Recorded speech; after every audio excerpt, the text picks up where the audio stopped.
In the year 1965, Olushoyinka did something very, very crazy. The Western region was boiling at this point. The rift between Ladoke Akintola and Awolowo had led to a lot of riots, major among which was the Operation Wete. Wete literally means wetam, not with water, petrol. The houses and properties of politicians were literally doused in petrol and were burnt. Even some politicians themselves were burnt. People were being killed by necklacing. Necklacing is when you put tie around somebody, pour petrol on them, and burn them alive. The Western region was literally on fire. It was nicknamed Wild Wild West. This violence was mostly carried out by the acolytes of Awolowo. Somehow, Akintola had connived with the federal government led by Tafawa Balewa in Lagos. They found Awolowo guilty of treason. He had been accused of plotting a coup, and they sent him to jail. Now, fast forward to 1964, there was a regional election to be conducted. Awolowo was in jail at this time, and the people were angry. They had waited patiently to remove Akintola by the ballot box. Akintola knew he wasn't loved by the people. Although he was the Ààrẹ Ọ̀nà Kakanfò of Yoruba land, he knew he wasn't popular among most of the Yoruba people. But he was determined to win by fair means or foul. His deputy had boasted publicly that even if the people don't vote for them,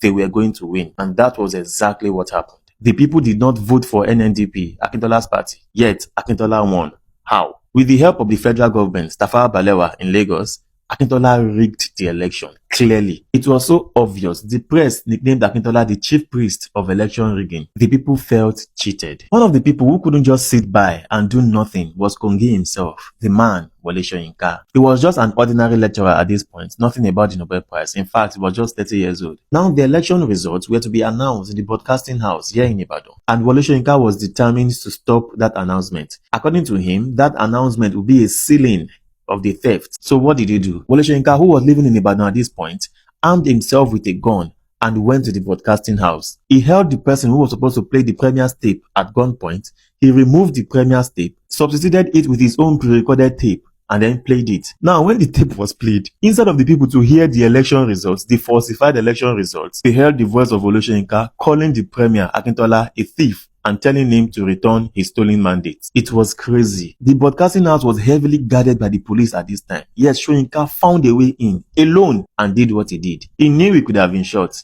yet he did it. After the whole drama, he fled to the eastern region, Enugu. The police searched for him all over the place, but he ended up surrendering himself to the police at Iyagoku police station here in Ibadan. He was taken to court and charged for armed robbery, which carried a life sentence. The judge was the famous Justice Kayode Esho. The craziest thing was that Soyinka won the case. This western region wahala was the major event that led to the January 15 coup. Less than a year later, Akintola was killed in that coup, and later Soyinka would find himself in trouble again. This time, there was no escape. He was thrown into jail by Yakubu Gowon.